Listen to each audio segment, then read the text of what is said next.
La diffusion vient de démarrer. Tous les participants sont en mode écoute seul.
Hi everyone. Let me first tell you how happy we are to see so many of you gathered for this webinar on the topic that we choose to present today. Note that there will be a question period of approximately 15 minutes at the end of the webinar. During the presentation, you can please write your question in advance in the questions box at the right of your screen. Now, I'm giving the floor to my colleague who have kindly agreed to speak to you about this subject today. Louis Marcel is a civil engineer with RockTest for 25 years.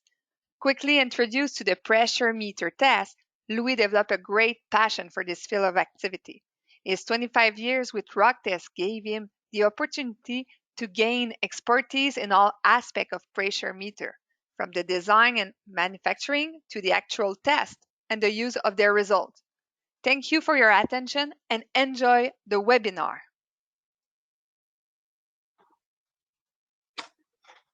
Thank you, Jennifer. Good morning. I'm Louis Marcel, and I'm here to present this morning's webinar on the pressure meter testing. This webinar is the first of 3 webinars that will focus on this topic.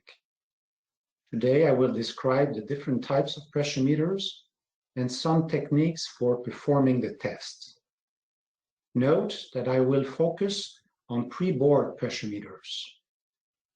The next session will cover the interpretation of the test results and the main applications.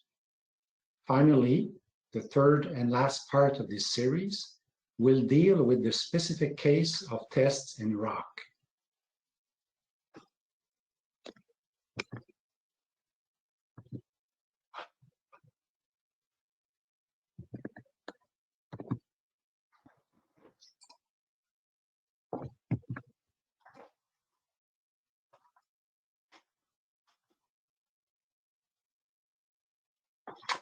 But first, a few words about RockTest. Part of the Nova Matrix group, RockTest was founded in 1967 in St. Lambert, Quebec, Canada. With manufacturing facilities in Canada and Switzerland, we have a presence in over 100 countries worldwide. RockTest has 2 lines of products. First, the geotechnical and structural instruments using vibrating wire and fiber optic sensors like piezometers, extensometers, and strain gauges. And second, the soil and rock testing equipment. Pressure meters are included in this second category. RockTest has developed a good expertise with this type of equipment by developing, manufacturing, and selling pressure meters for over 50 years now. Actually, RockTest played a significant role in the introduction of this type of test in North America. We now manufacture 7 different types of pressure meters. And now let's start with the presentation of the test itself. The pressure meter test, or PMT, is defined in the ASTM D4719 standard as an in situ stress strain test performed on the wall of a test cavity using a cylindrical probe that is expanded radially. The stresses are applied on the ground with pressurized fluid through a flexible membrane, which is covering the pressure meter probe. The aim of this test is to obtain information on the stiffness and on the strength of the ground by measuring the relationship between the radial pressure applied to the ground and the resulting deformation. We see at the right of this slide an example of a pressure meter. This equipment typically consists of a control panel that is used by the operator for applying the loads and taking the readings. Then there's a means for building up the pressure. In this case, it consists of a compressed gas. And finally, we see the probe that is inserted in a borehole and that is connected to the control panel using a tubing.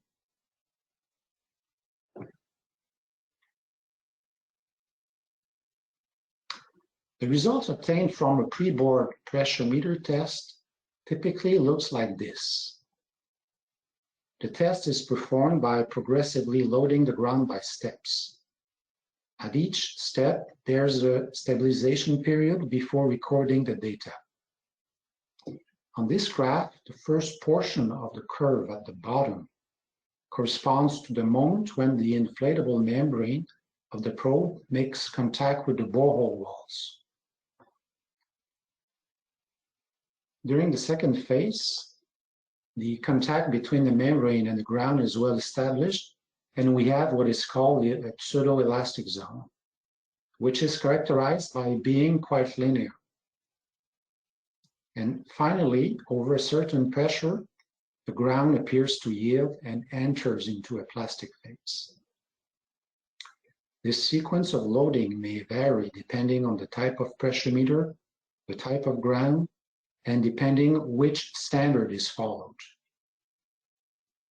Unload and reload cycles are often performed.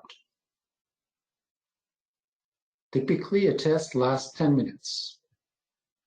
Note that other special tests can be performed, like creep tests. At the bottom left, you can see the reference numbers of standards about pressure meters.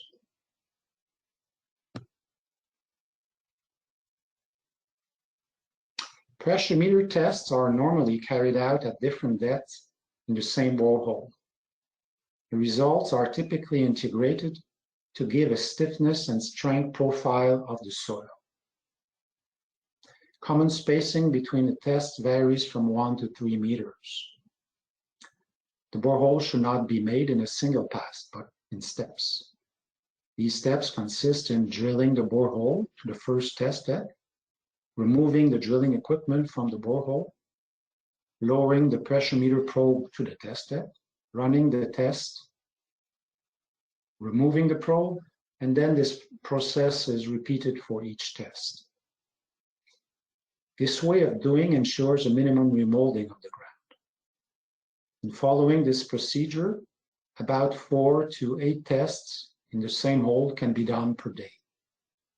But this number varies a lot, may vary depending on the test depth, the loading sequence, the type of soil, and the experience of the crew.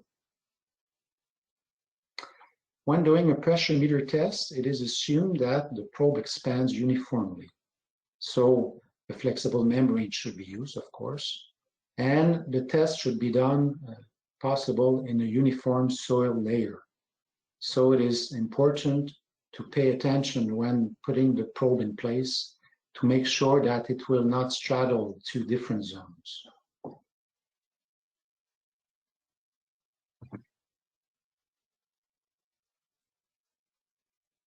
Pressure meters can be categorized according to the insertion methods, and the type of probe, and whether they are designed for use in soil or in rock. Regarding the insertion methods, there are pre-bored pressure meters, self-pouring pressure meters, and cone pressure meters that are also referred to as full displacement or pushed-in pressure meters. Pre-bored pressure meters require making the borehole before inserting the probe. Self-pouring pressure meters are different. The probe includes cutting tools that will allow to make the borehole and to insert the probe at the same time. Cone pressure meters are simply pushed or driven directly in the soil. Now, the type of probes. We have the hydraulic probes and the electronic probes. The hydraulic probes contain no sensors. The deformation of the ground is measured by measuring the volume of fluid that is injected in the probe from the surface. So in that case, we talk about pressure meters based on the volumetric measurement principle. With the electronic probes, it's a bit different in the sense that the probe contains displacement transducers that will measure directly the radial expansion of the membrane. And this way it will directly measure the deformation of the ground. So we're talking here about pressure meters based on the radial expansion measurement principle. And finally, we have equipment that are designed for test in soil. Typically, we're talking about pressure meters or soil pressure meters, or in the case of equipment designed for use in rock, we're talking about rock pressure meters or flexible dilatometers. The great majority of the tests, of the pressure meter tests, are done using pre-bored pressure meters using hydraulic probes. We may note that the current standards about pressure meter only cover pre-bored pressure meters. So in this presentation, unless I specify otherwise, I will mainly refer to pre-bored pressure meters using hydraulic probes.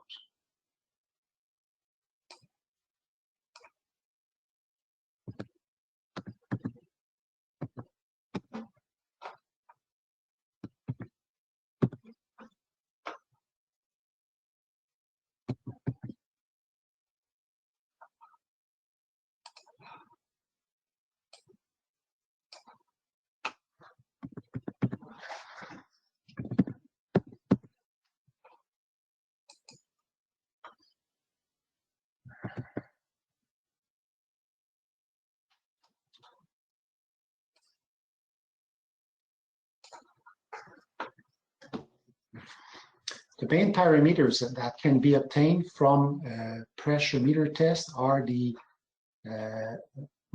pressure meter modulus, E, and the limit pressure, PL. The pressure meter modulus is a deformation, is a modulus of deformation that is typically measured on the pseudo-elastic zone. And it will be used typically for measuring the settlement or for estimating settlement or deformation of the ground. The second most important parameter obtained from the pressure meter test is the limit pressure. The limit pressure is, by definition, is the pressure reached when the initial volume of the test cavity has doubled. So at this point, the soil is considered having completely failed. The other parameters that can be obtained from a pressure meter test are the yield pressure, PF, that we see here. That is the moment where we see an apparent yielding of the ground. And there are other modulus that can be measured also. An unload-reload modulus can be obtained from an unload-reload cycle. A shear modulus can be calculated or can be obtained also, and a Young's modulus. Finally, there are other parameters like the creep factor N that can be obtained from a special creep test. Classical soil parameters can be estimated from pressure meter test also, with more or less reliability. The most common ones are the undrained shear strength, the horizontal in situ stress, the cohesion, and the angle of friction. And finally, on this graph, you can see the typical shape of pressure meter tests, whether you are using a pre-bored pressure meters, a self-boring pressure meter, or a full displacement pressure meter. But these aspects will be discussed in more detail in the session 2.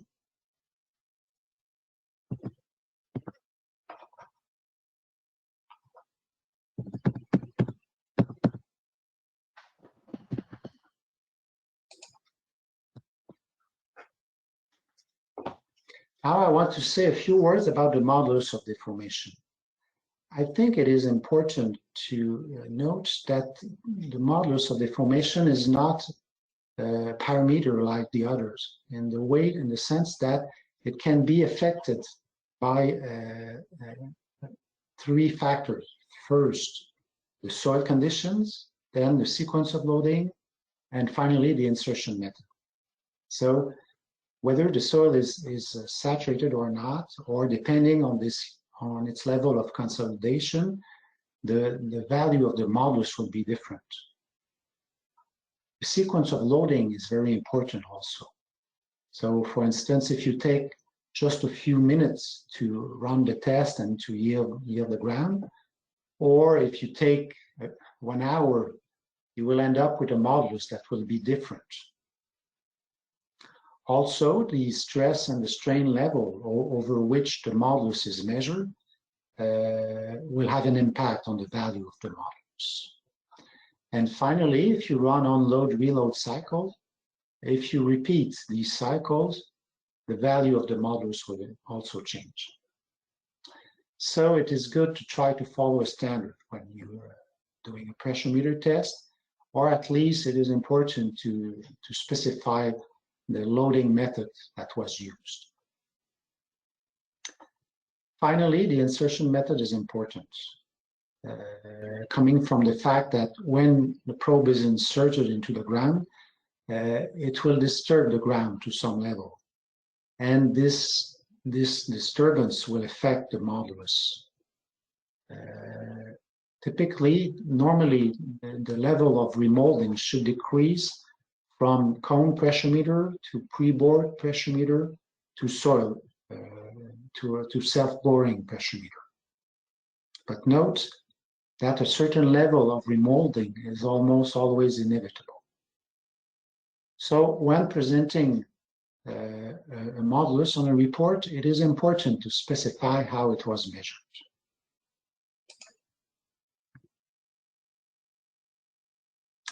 The pressure meter test can be used for a number of applications.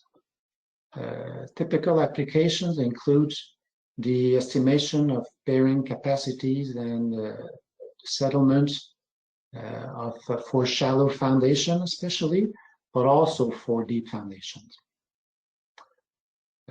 The pressure meter tests can be very useful also for the design of laterally loaded foundation.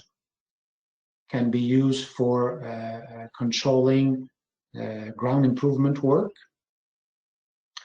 and it will be used for estimating the stiffness or the modulus of deformation of rock mass. So it can be very useful for the design of large structures on rock. And finally, it can be used for slope stability analysis, but this application is not as frequent.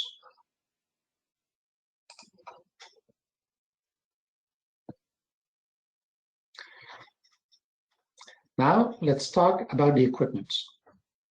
As mentioned above, different types of pressure meters are available.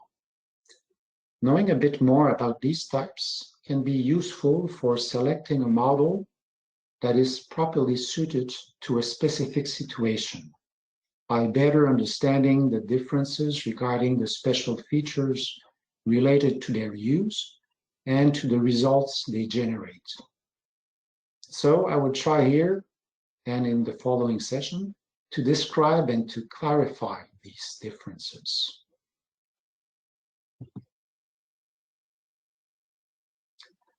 I will now explain how these pressure meters work, starting with the most commonly used models in North America and moving on to the less commonly used ones.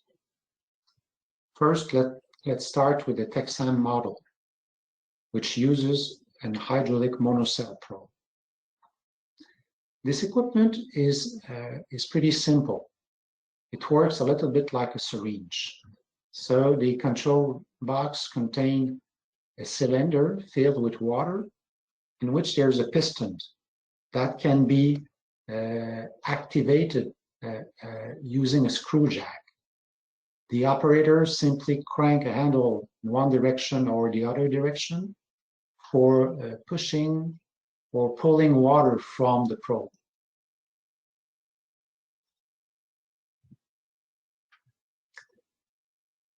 This equipment uses an hydraulic monocell probe. We see one here that is fully assembled. And we see the component of this probe. We see the body of the probe here, and we see the sheath and the rings that are used for assembling the sheath on the probe. So when we saturate this probe, we fill up the annular space between the sheath and the probe's body here. There are different types of sheets that can be used. We may use plain rubber sheet or reinforced rubber sheet, but the most common sheet in North America are what is called the metallic sheets. This sheet consists of a rubber tube that is covered with metal strips. These metal strips will protect the rubber from being punctured by any sharp particle that can be in the soil. But at the same time, these metal strips will not prevent the probe from easily expand when it is pressurized. The second most common type of pressure meter here in North America is the Menard Passion. This pressure meter is characterized by using two circuits, a gas circuit and a water circuit that are used at the same time for inflating the probe. The probe is a hydraulic tri-cell probe. It has two sheets, an outer and an inner one. The inner sheet is inflated with the water circuit. This is in fact a measuring cell that is used for estimating the ground deformation. The outer sheet is inflated with gas. On these images, we see the probe uninflated, the probe inflated with gas only, and the probe inflated with water only. During a test, the probe must be inflated with both gas and water. But the pressure of the water circuit should always be higher than the one in the gas circuit by a constant value of 1 bar. This is for making sure that the inner sheet remains in contact with the outer sheet and for making sure that the inner sheet does not extrude at both ends. This will allow the measuring cell to reliably measure the ground deformation. This system was developed by Menard in the 50s in order to mitigate these end effects that would otherwise bias the pressure meter measurement. You may now think that this compensation system is not present with the volumetric monocell probe. You're right. But in that case, researchers like Jean-Louis Briot have shown that if the measuring cell of the probe is long enough, if it exceeds a length to diameter ratio of 6, these end effects will become negligible. So that explains why the hydraulic monocell probes are longer. On this slide, you can see an entirely automated version of the Menard Passion. For using it, you just need to set up the test parameters and you launch the test. And the test will then automatically be done by the machine.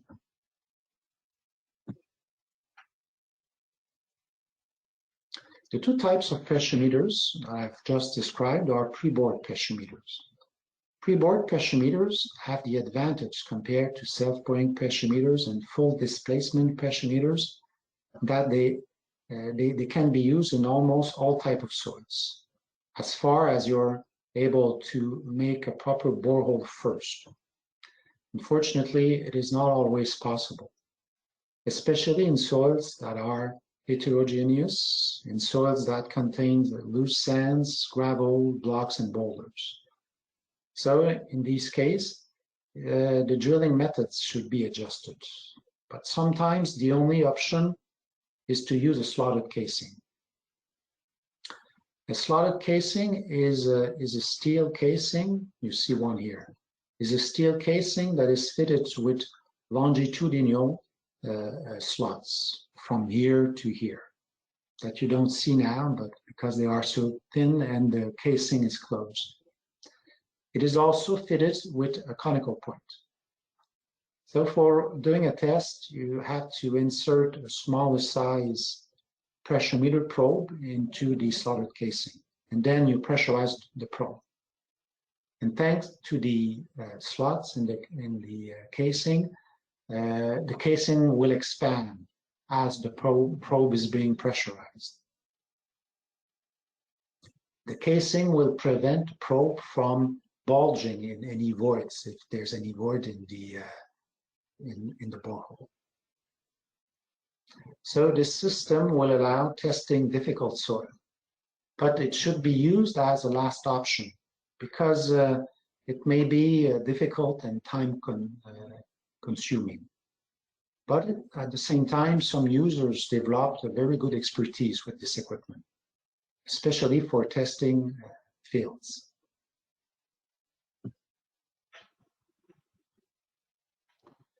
On this slide, you can see a full displacement pressure meter. You see the model pressure, the tensile pressure meter. This pressure meter uses an hydraulic monocell probe having a small diameter and fitted with a conical point. So this allows to push the probe directly or to drive the probe directly into the ground. This model of pressure meter uses the same simple syringe-like working principle as the TEXSAN. It is ideal for remote sites, for shallow foundations, and also for compaction control.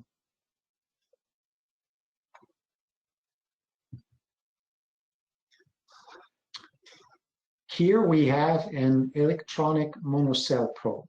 So we see here a probe that is disassembled. We see the sheath, the rings, and the body of the probe. And we see that at the center, around the center of the body of the probe, there are displacement transducers that are spring-loaded. These will always remain in contact with the sheath and will follow the radial movement of the sheath. And these are positioned in a different direction. Some models are very sophisticated and will include other sensors, like pressure sensor inside of the probe for measuring the pressure in the probe, but also outside of the probe for measuring the pore pressure. Also, some model will include a compass for measuring the orientation of the probe.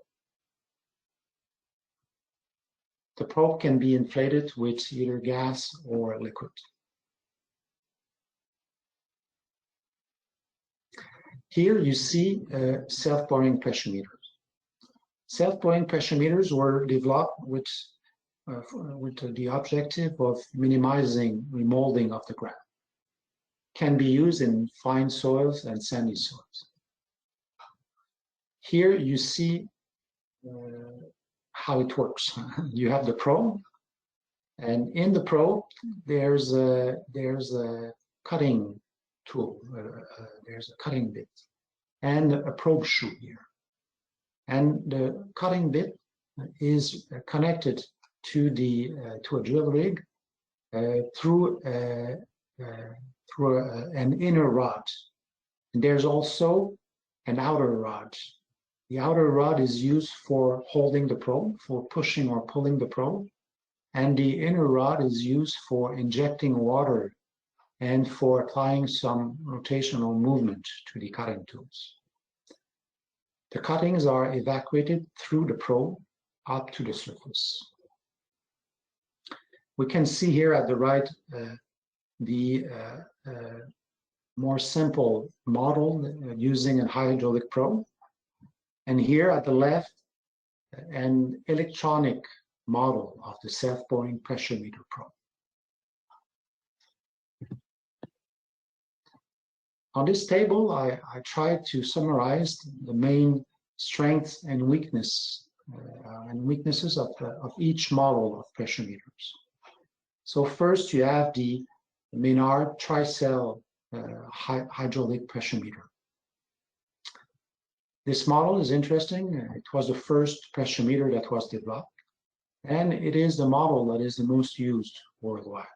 So there are a lot of references regarding this type of pressure meters. And what is interesting about this equipment is that special design methods were developed over the years based on this model of pressure meters. Now, the main weaknesses. First, it requires a good preparation of the operator and of the equipment. It is not well suited for cycling tests, except the automated model. And also, the curve is not so well defined. It only has about 10 points. Then we have the Monocell hydraulic pressure meter, which is the TEXSAN pressure meter. The TEXSAN pressure meter was developed in the 80s with the idea of providing a pressure meter that would yield results, test results that would be comparable to the Menard pressure meter results, but with an equipment that would be much easier to use and to maintain, and that would be rugged and safe because not using any gas. So these are important features. Also, this equipment is very versatile. Can be used for running strain or stress control tests. It can be used, it is easy to proceed to unload and reload cycles. And also it is compatible with some self-boring probes and cone pressure meters. However, since it uses a monocell probe, there is some slight potential end effects, but these would be negligible considering that the probe is long enough. Also, water is required in the borehole for running the test. Then we have the electronic probes.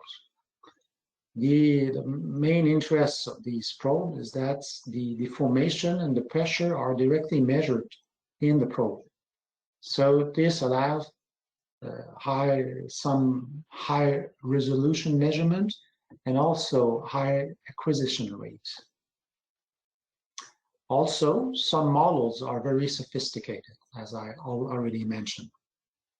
And finally, it can be used in dry boreholes. However, this type of pressure meter is more delicate. The fact that the probe contains electronic sensors may cause some problem, especially when the membrane bursts. And this happened once in a while. And when this happens, the electronic sensors can be damaged and it is hard to repair. So. Also, this equipment does not measure it will measure, take a measurement at a specific point at the center of the probe. So it will, some will argue that it is better to have an average measurement over the entire length of the probe, as volumetric probe gives. So. And finally, some of these models are less commercially available.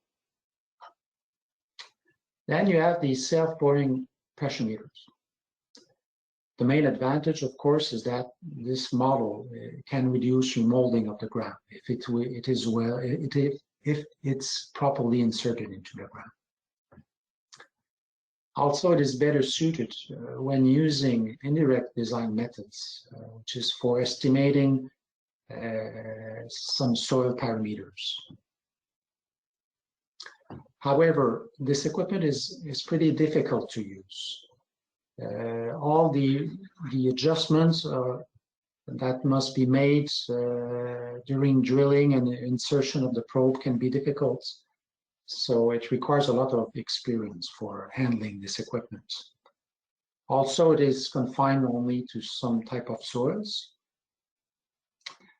There are also some depth limitations, and overall, it is not used very often here in North America. And finally, you have the full displacement pressure meters.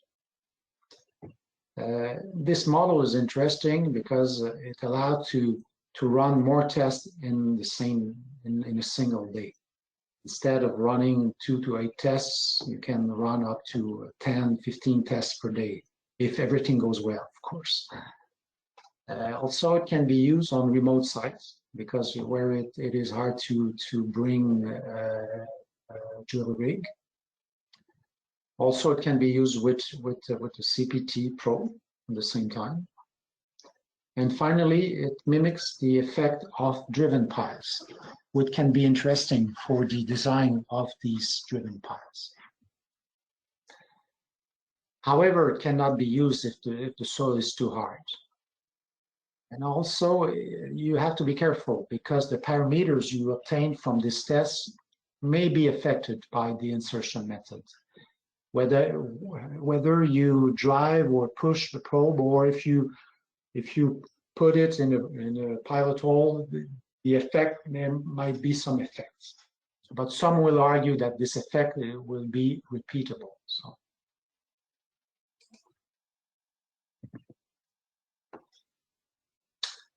This chart shows the different pressure meters depending on their range in terms of modulus and limit pressure they can measure. So you see here the small pressure meter, the pencil model that can be used in soils only if the soil is not too hard. The TEXSAN pressure meter can be used in almost all type of soils, but also it can be used even in soft rock, where it can measure modulus in blue here. But it cannot be used in soft rock for measuring strength parameters, because the maximum working capacity of this equipment is 10,000 kPa, which is not enough for yielding the rock. And completely at the bottom, you have the rock pressure meters, or the flexible dilatometers that are mainly used in rock.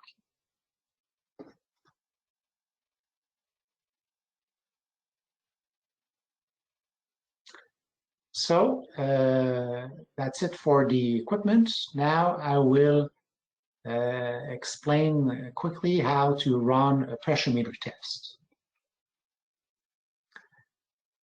Again, I will focus on the pre-bore pressure meter test. On these pictures, you can see the main steps that need to be followed. First, you need to prepare the equipment. Then you need to drill the test cavity and insert the probe. And then the test itself can be done.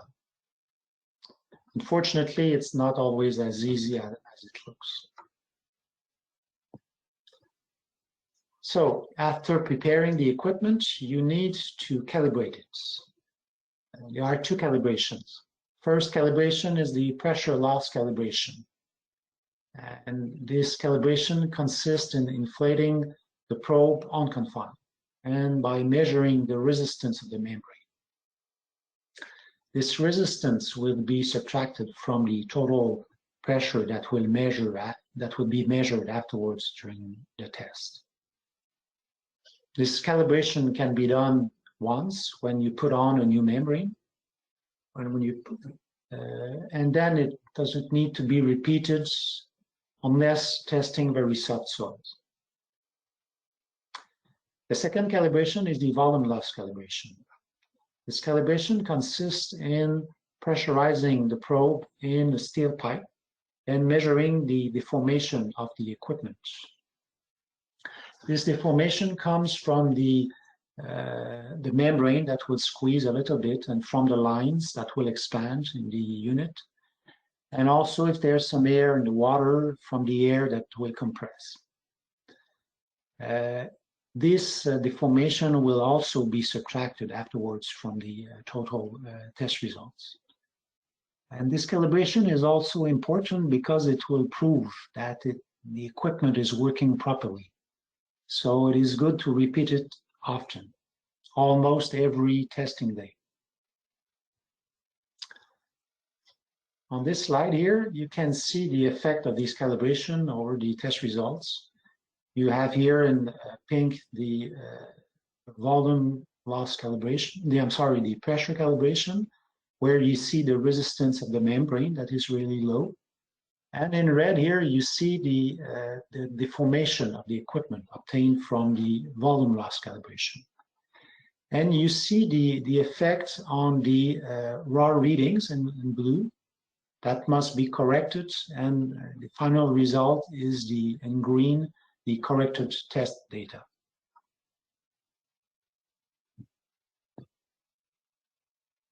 Now, a few words about how to make the borehole. This step is very important.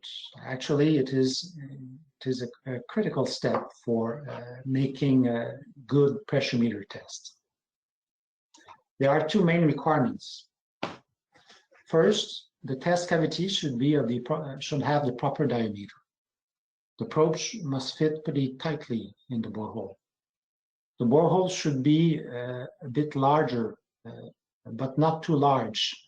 If the borehole is too small, the probe will be pushed into the soil, and this will disturb the ground.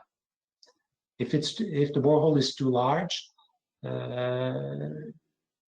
it won't be possible to complete the test, and you will miss some information about the limit pressure. So by experience, we say that the borehole should be between 3 to 10% larger than the probe. So for an N-size probe, that is 74 millimeter, it means that the borehole should be between about 76 to 81, 82 millimeters.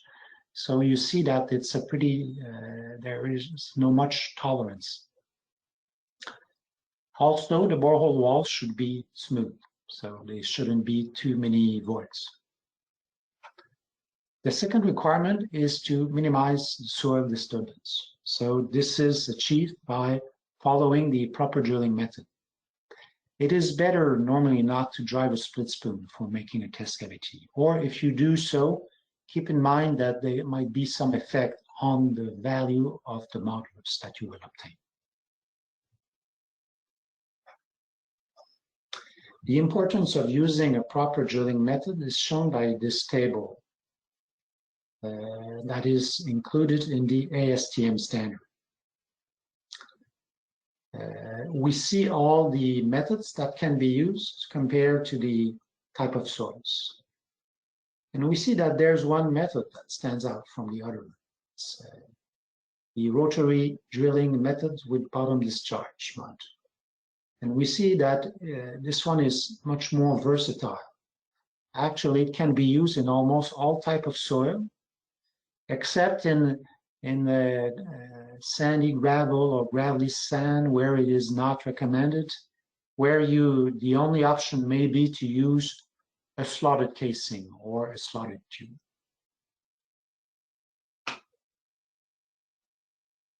So the method that we suggest to use, that we really suggest to use, is the mud rotary drilling method with bottom discharge mud. We suggest it because it is versatile. You'll be able to test almost all type of soils if you do the proper adjustments. Also, it will keep the disturbance low. And finally, it is adapted to hydraulic probe that already requires a fluid in the borehole. Other methods can be used also, but they should be used only in specific soils. So flight auger will be often used. Hand auger could be useful, but it is possible only if you are running shallow tests and using a small probe. Shelby tube in the clay can be used sometime, and the slotted casing. So now I will talk a little bit about the mud rotary drilling method, since we really suggest to learn how to use this method. So first, it is important to use drill bits that has the same size as the probe. So for an N-size probe, you should use the 2 and 15/16-inch drill bits, up to 3 and 1/16 in cohesion-less soils. So you may keep different size of drill bits on sites to adjust it if you are for any variation in the soil type. A tricone roller bit is the most versatile tool, and 3-wing bits can be used or are very work properly in clay and silty soils.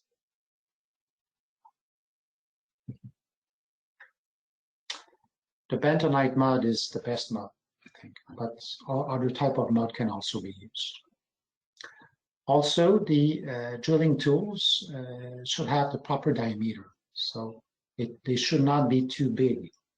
So the cross-section of the drill bit and the adapters that is used and the rods should not be too large. They should be small enough to allow cuttings to go by.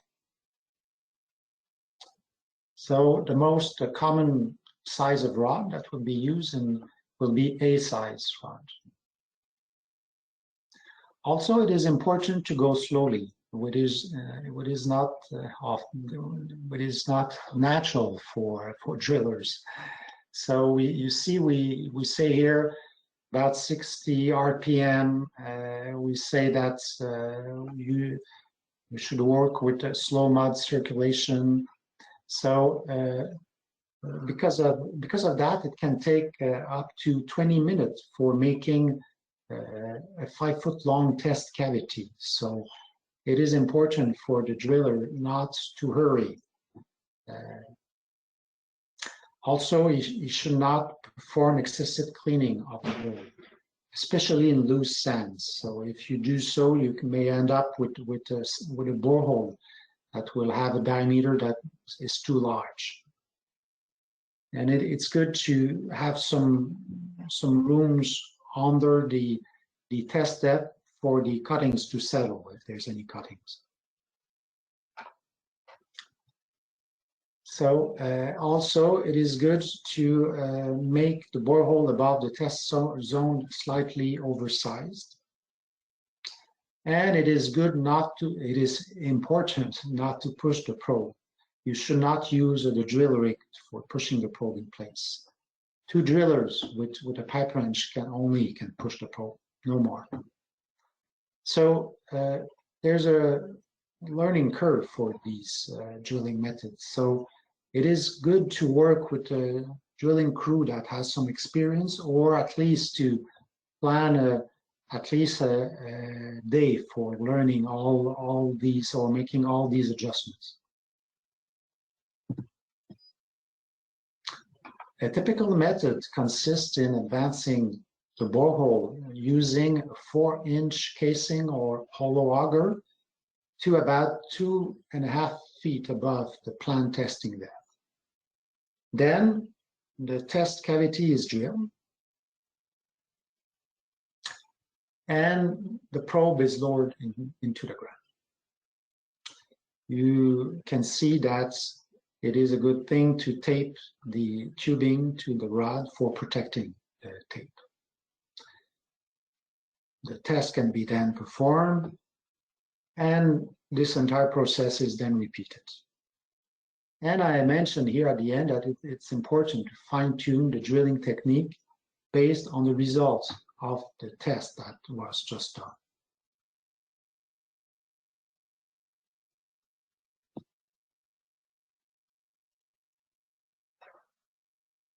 I will now give a quick overview of the main steps for using the TEXSAN pressuremeter.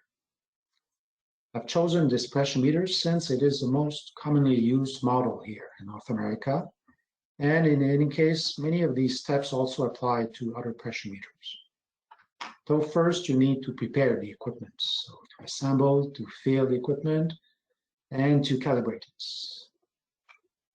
Then you have to make to drill the test cavity as described before, and you have to insert the probe into the test cavity with no delay. You have to record the test depth, which is the distance from the surface to the center of the probe. So you may have to measure all subs and rods that are used to make sure to know exactly where the probe is located. Then you start the test.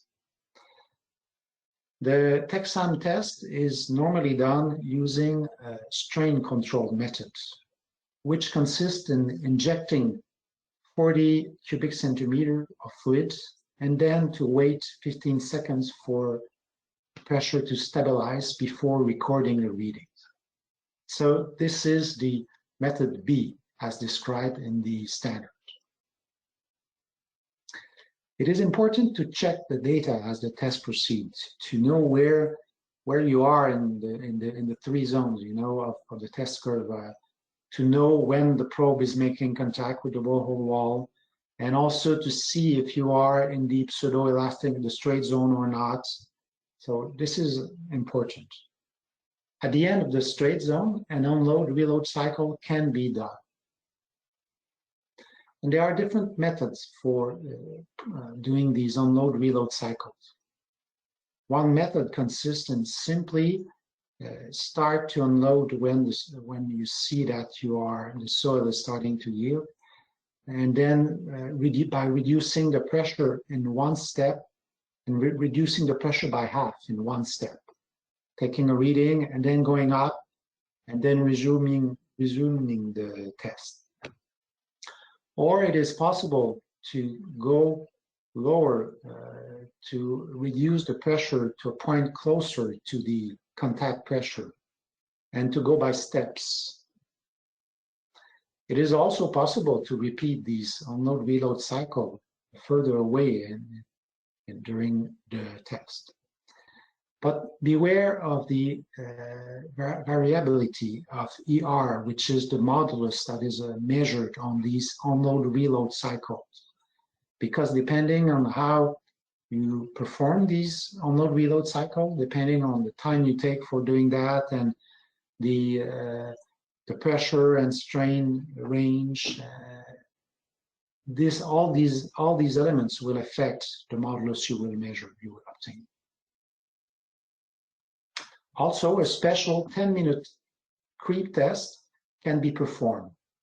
It will normally be done at the end, past the pseudo-elastic zone, and it will consist in maintaining the pressure for 10 minutes and measuring the volume change every minute.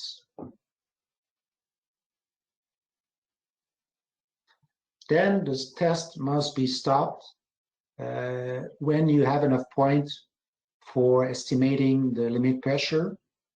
This is where the curve is almost asymptotic with the volume increase, or the test is stopped when the maximum capacity of the probe is reached, which is 1600 cc for the N-size probe. But normally you don't reach this point. Tests will typically be stopped between 1000 and 1200 cc. And finally, the probe is deflated. Note that you have to deflate the probe by creating a negative pressure at the surface, so you have to crank slowly. If you go too fast, there's some air that can get into the unit. Finally, the probe is clean and the test can be repeated.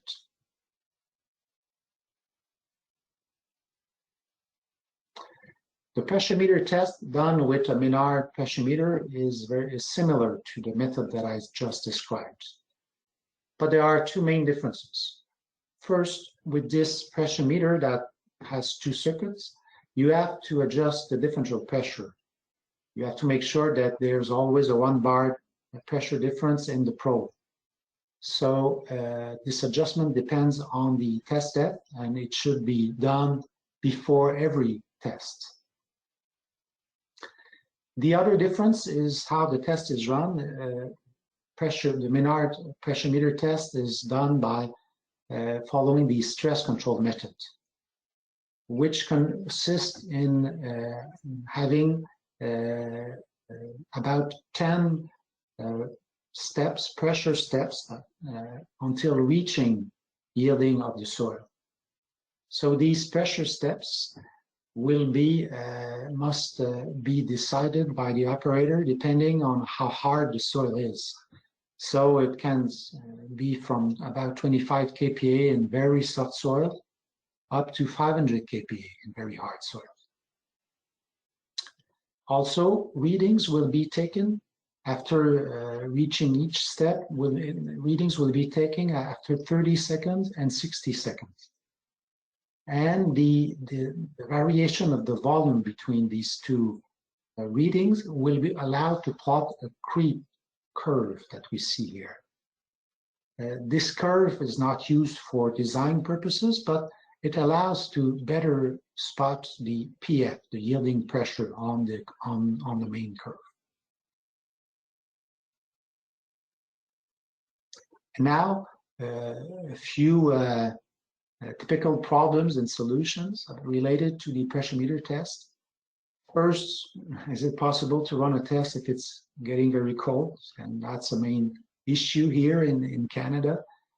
Yes, it's possible, but of course you need to use antifreeze if you don't want to damage the unit. Or if it gets really cold, you can use a heated shelter. It is also possible to run a pressure test if it's very hot, but it is important to protect the equipment from direct sun. So the use of a portable canopy is very good. It's good for the equipment and good for the operator. It is possible to run tests at great depths. Maximum would be about between 100 to 150 meters for the TEXSAN and Menard probe. But electronic probes using gas can be used in dry holes and probably deeper than this. A typical problem is when the membrane bursts too often. So if this happens, it means you have first to try to make adjustment to the drilling techniques. You have to make sure that the probe is properly assembled.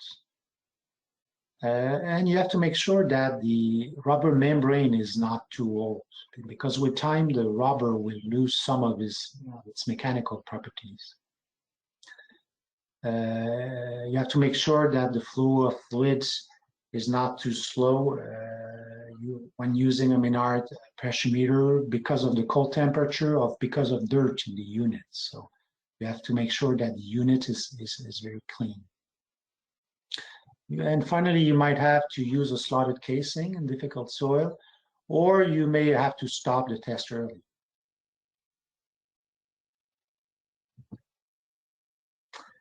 And some final recommendations related to how to run the pressure test.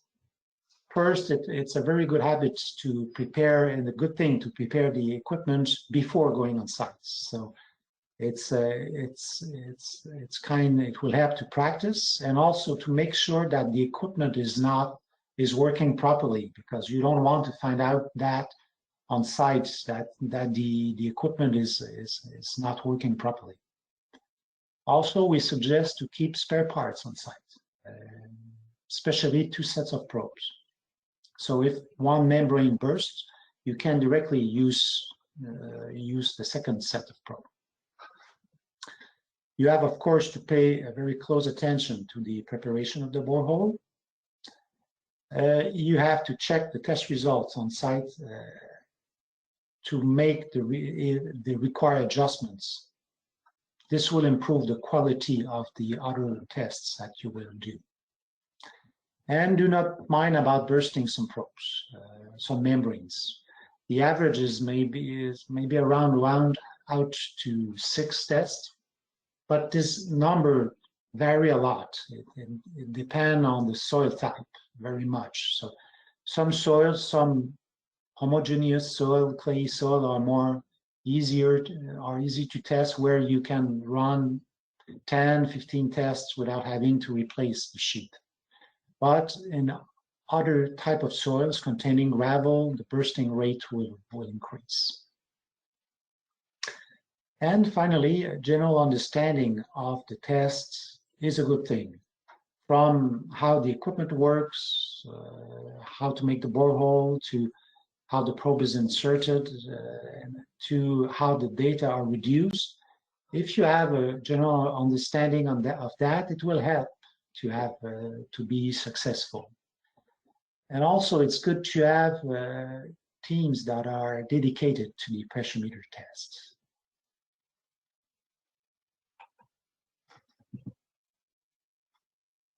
To conclude this first session about the pressure meter test, I will give the main limitations and advantages related to this type of test. First, there are different types of pressure meters and test methods and interpretation methods. So this can bring some confusion. And if you mix these, this could have an impact on the results. So you have to be careful. You have to select the equipment and the test methods, considering the soil type, the drilling tools you have, and the purpose of the test. The borehole should be done properly, of course. I said that many times. It is really important. You have to allow some resources for the training and practicing. Price and time can be an issue, especially if you compare this pressure meter test to the SPT test, for instance. In that case, you would think that a pressure meter test is much more expensive and takes more time than an SPT test. But it depends actually, because the quality of the results, the information provided by pressure meter test is more valuable. So it compares more to other type of tests, like large scale testing, for instance. So that's why I put a question mark here, because price and time could be seen as an advantage too if you compare the pressure meter test to large scale tests, for instance. And final limitation is that some soils are more difficult to test. Now, the advantages. An important advantage is that the pressure meter test is very versatile. Actually, it is the most versatile in situ test, in the sense that it can be used in almost all types of soils and rocks too. And also, it can be used for a number of applications. A second advantage is that it gives very good quality information. It provides information on both the strength and stiffness of the soil. Also, there's a close analogy with the laterally loaded foundations. So that makes a very good test for these type of foundations. The validity of the test can be controlled using some tools like the shape of the curve and some ratios like E/PL. And finally, the loading sequence can be adapted to the application. So you can want to run a creep test or cyclic tests, for instance, for the design of pylons or wind turbine, for instance. So these are the main advantages of the pressure meter test. So this completes part one of this webinar series on the pressure meter testing. I hope you enjoyed it, and thank you very much. Excellent, Louis. Thank you for the presentation. We will now move on to some questions that some participants have asked. Let's start now by giving the floor to our colleague René Deblois, Sales Director at RockTest in Montreal. Thank you, Jennifer. Thank you, Louis. A few good questions from the attendees. The first one would be, how long does it take to replace a membrane when it bursts? You mentioned about bursting, but how long it takes normally to replace one? It depends on the type of probes. If you are using the probe that are the easiest one are the Monocell volumetric probe in the TEXSAN probe. In that case, if it may take about half an hour for replacing the sheath, but again, it depends on the experience of the operator. The first time it would take more time. In the case of the Menard probe, it's more about 1 hour because there are 2 sheets that needs to be replaced. And this can be done on site, but you need to have a bench device for doing that. So very often the people will do that in the evening when they go back at the office. And by the way, we have some documents and video explaining how to replace, and some documents also explaining how to make this to replace these sheets. So that's it. Okay, thank you, Louis. Other question quickly. How long does it take, you think, for someone to become from a beginner to someone not expert but good enough with the equipment to be able to run the tests normally? Say, how long would it take for someone to become a good operator? Yeah. Again, it depends on the equipment, on the types of pressure meters that you are using. I mentioned that there are some pressure meters are very sophisticated, but in the case of the most common pressure meter, the TEXSAN pressure meter, it takes at least, I would say, it's good for the operator to practice at the office, to get familiar with the equipment, to assemble it and to saturate it, to calibrate it. It's a good thing to take at least a day or 2 at the office doing that. And also for making the borehole, as I mentioned during the presentation, for the drillers, the first day it takes at least a day. So I would say that a couple of days are required for getting more comfortable with that. Okay, thank you. And maybe one last question. You mentioned that it takes about 10 minutes to deflate a probe. One attendee mentioned that for monocellular types of probe, it takes about 1 hour. Did he or she take too much time, or is it something wrong? Or yes, normally it should take about 10 minutes, but it is true that very often it will be a bit difficult. It is more. It will be more difficult, especially in flat clay and clayey soils where the probe will stick to the borehole walls. In this situation, you have to use some special tricks. you have to use the drill rig for pushing or pulling slightly on the probe, so it won't to get it unstuck from the borehole walls.